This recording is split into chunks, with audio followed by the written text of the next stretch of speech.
Hi friends, welcome back to Arya's learning. അപ്പോൾ നമ്മൾ ഇന്ന് എടുക്കാൻ പോകുന്നത് 6ാം ക്ലാസ്സിലെ ബേസിക് സയൻസിലെ 8ാമത്തെ ചാപ്റ്ററാണ് തിങ്കളും താരങ്ങളും. അപ്പോൾ ഒന്നാമത്തെ ചോദ്യം, ഭൂമി ഭ്രമണം ചെയ്യുന്ന ദിശ പടിഞ്ഞാറ് നിന്നും കിഴക്കോട്ട്. ഭൂമി ഭ്രമണം ചെയ്യുന്ന ദിശ പടിഞ്ഞാറ് നിന്നും കിഴക്കോട്ട്. ഉദയാസ്തമയങ്ങൾ ഉണ്ടാകാനുള്ള കാരണം ഭൂമിയുടെ ഭ്രമണം. അപ്പോൾ ഉദയാസ്തമയങ്ങൾ ഉണ്ടാകാനുള്ള കാരണം എന്താണ്? ഭൂമിയുടെ ഭ്രമണം. ഭൂമിയുടെ കറക്കം കാരണം ഇരുട്ടിൽ നിന്നും വെളിച്ചത്തിലേക്ക് കടക്കുന്ന പ്രദേശത്തുകാർക്ക് അനുഭവപ്പെടുന്നത് എന്തായിരിക്കും? ഉദയമായിരിക്കും. ഭൂമിയുടെ കറക്കം കാരണം ഇരുട്ടിൽ നിന്നും വെളിച്ചത്തിലേക്ക് കടക്കുന്ന പ്രദേശത്തുകാർക്ക് അനുഭവപ്പെടുന്നത് എന്താണ്? ഉദയമാണ്. ഓരോ ദിവസവും ചന്ദ്രൻ്റെ സ്ഥാനം മാറി മാറി കാണുന്നതിന് കാരണം എന്താണ്? ചന്ദ്രൻ ഭൂമിയെ പരിക്രമണം ചെയ്യുന്നത് കൊണ്ട്. ഓരോ ദിവസവും ചന്ദ്രൻ്റെ സ്ഥാനം മാറി മാറി കാണുന്നതിന് കാരണം എന്താണ്? ചന്ദ്രൻ ഭൂമിയെ പരിക്രമണം ചെയ്യുന്നത് കൊണ്ടാണ്. അടുത്ത ചോദ്യം, പരിക്രമണ പാതയിൽ ചന്ദ്രൻ്റെ പ്രകാശിത ഭാഗവും നിഴൽ ഭാഗവും ഭൂമിയിൽ നിന്ന് കാണുന്നതിൻ്റെ വ്യത്യാസം കാരണം ഉണ്ടാകുന്നത് എന്താണ്? എന്താണ് ചോദ്യം? പരിക്രമണ പാതയിൽ ചന്ദ്രൻ്റെ പ്രകാശിത ഭാഗവും നിഴൽ ഭാഗവും ഭൂമിയിൽ നിന്ന് കാണുന്നതിൻ്റെ വ്യത്യാസം കാരണം ഉണ്ടാകുന്നതാണ് വൃദ്ധിക്ഷയങ്ങൾ. എന്താണ്? വൃദ്ധിക്ഷയങ്ങൾ. അപ്പോൾ എന്താണ് വൃദ്ധിക്ഷയങ്ങൾ? എന്താണ്? പരിക്രമണ പാതയിൽ ചന്ദ്രൻ്റെ പ്രകാശിത ഭാഗവും നിഴൽ ഭാഗവും ഭൂമിയിൽ നിന്ന് കാണുന്നതിൻ്റെ വ്യത്യാസം കാരണം ഉണ്ടാകുന്നതാണെന്ത്? വൃദ്ധിക്ഷയങ്ങൾ. അടുത്ത ചോദ്യം, ചന്ദ്രൻ ഭൂമിയെ ഒരു തവണ പരിക്രമണം ചെയ്യാൻ എടുക്കുന്ന അതേ സമയം എടുത്താണ് ഒരു തവണ ഭ്രമണം പൂർത്തിയാക്കുന്നത്. ഇത് ശരിയാണോ തെറ്റാണോ? ഇത് ശരിയാണ്. ഈ പ്രസ്താവന ശരിയാണ്. എന്താണ്? ചന്ദ്രൻ ഭൂമിയെ ഒരു തവണ പരിക്രമണം ചെയ്യാൻ എടുക്കുന്ന അതേ സമയം എടുത്താണ് ഒരു തവണ ഭ്രമണം പൂർത്തിയാക്കുന്നത്. അടുത്ത ചോദ്യം, ചന്ദ്രൻ ഭൂമിക്ക് ചുറ്റും ഒരു പരിക്രമണം പൂർത്തിയാക്കുന്നതിന് എടുക്കുന്ന സമയമാണ് 27 ദിവസം. ചന്ദ്രൻ ഭൂമിക്ക് ചുറ്റും ഒരു പരിക്രമണം പൂർത്തിയാക്കുന്നതിന് എടുക്കുന്ന സമയമാണ് 27 ദിവസം.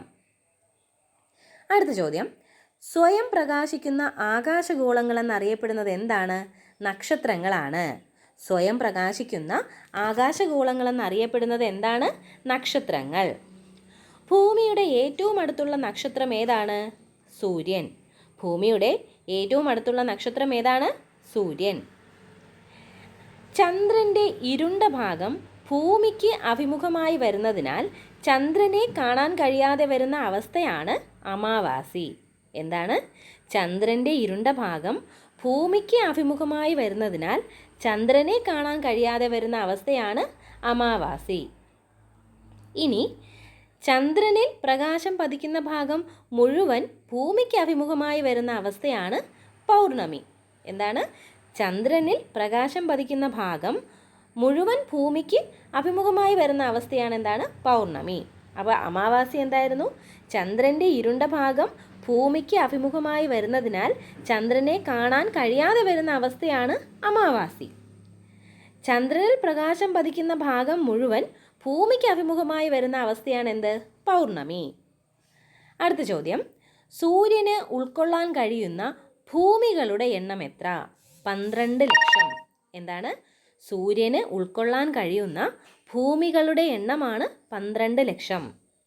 ഓക്കെ. അടുത്ത ചോദ്യം, നക്ഷത്രങ്ങളിൽ നിന്ന് നേർരേഖയിൽ വരുന്ന പ്രകാശം അന്തരീക്ഷത്തിൻ്റെ വിവിധ പാളികളിലൂടെ കടന്നു വരുമ്പോൾ നിരന്തരമായി ദിശാമാറ്റത്തിന് വിധേയമാകുന്നതിനാൽ നക്ഷത്രങ്ങൾ മിന്നുന്നതായി തോന്നുന്നു. ഈ പ്രസ്താവന ശരിയാണോ തെറ്റാണോ? ഇത് ശരിയാണ്.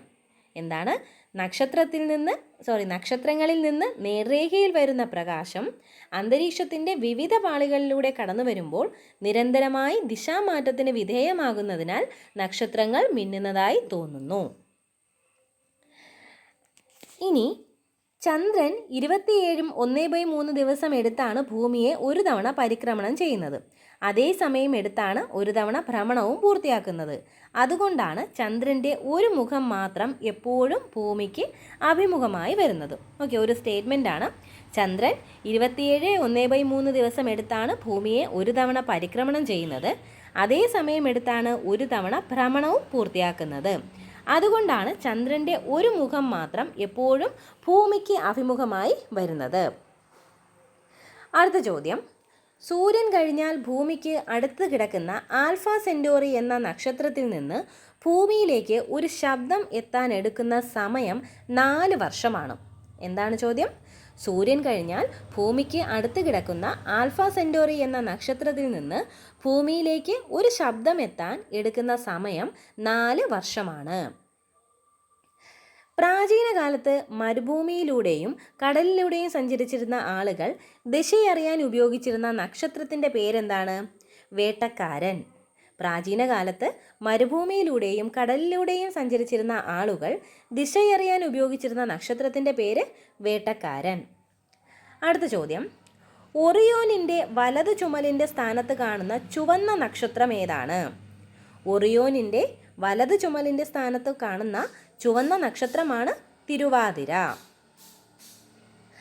അടുത്ത 2 സ്റ്റേറ്റ്മെൻറ്റ്സ് ആണ്. അമാവാസിയിൽ നിന്നും പൗർണമിയിലേക്ക് വരുമ്പോൾ ചന്ദ്രൻ്റെ പ്രകാശിത ഭാഗം കൂടുതലായി കാണുന്നതാണ് വൃദ്ധി. അപ്പോൾ നമ്മൾ നേരത്തെ വൃദ്ധിക്ഷയം പറഞ്ഞു. അതിൽ വൃദ്ധി എന്താണ്, ക്ഷയം എന്താണെന്നാണ് പറയുന്നത്. അമാവാസിയിൽ നിന്നും പൗർണമിയിലേക്ക് വരുമ്പോൾ ചന്ദ്രൻ്റെ പ്രകാശിത ഭാഗം കൂടുതലായി കാണുന്നതാണ് വൃദ്ധി. ഇനി പൗർണമിയിൽ നിന്നും അമാവാസിയിലേക്ക് ഉയരുമ്പോൾ ചന്ദ്രൻ്റെ പ്രകാശിത ഭാഗം കാണുന്നത് കുറഞ്ഞു വരുന്നതാണ് ക്ഷയം. അപ്പോൾ എന്താണ് ക്ഷയം? പൗർണമിയിൽ നിന്നും അമാവാസിയിലേക്ക് വരുമ്പോൾ ചന്ദ്രൻ്റെ പ്രകാശിത ഭാഗം കാണുന്നത് കുറഞ്ഞു വരുന്നതാണ് ക്ഷയം. ഒന്നുകൂടി പറയാം. വൃദ്ധി എന്താണ്? അമാവാസിയിൽ നിന്നും പൗർണമിയിലേക്ക് വരുമ്പോൾ ചന്ദ്രൻ്റെ പ്രകാശിത ഭാഗം കൂടുതലായി കാണുന്നതാണ് വൃദ്ധി. ഇനി പൗർണമിയിൽ നിന്നും അമാവാസിയിലേക്ക് വരുമ്പോൾ ചന്ദ്രൻ്റെ പ്രകാശിത ഭാഗം കാണുന്നത് കുറഞ്ഞു വരുന്നതാണ് ക്ഷയം. ഓക്കെ. അടുത്ത ചോദ്യം, ചന്ദ്രനിൽ പ്രകാശം പതിക്കുന്ന ഭാഗത്തിൻ്റെ പകുതി ദൃശ്യമാകുന്ന അവസ്ഥയാണ് അർദ്ധചന്ദ്രൻ. ചന്ദ്രനിൽ പ്രകാശം പതിക്കുന്ന ഭാഗത്തിൻ്റെ പകുതി ദൃശ്യമാകുന്ന അവസ്ഥയാണ് അർദ്ധചന്ദ്രൻ. ഓക്കെ. അപ്പോൾ ഇത്രയാണ് ഇതിൻ്റെ പ്രധാനപ്പെട്ട പോയിൻറ്റ്സ്. അപ്പോൾ ഇന്നത്തെ ക്ലാസ് എല്ലാവർക്കും ഇഷ്ടമായെന്ന് വിചാരിക്കുന്നു. എല്ലാവരും നന്നായിട്ട് പഠിക്കാം. Okay, thank you.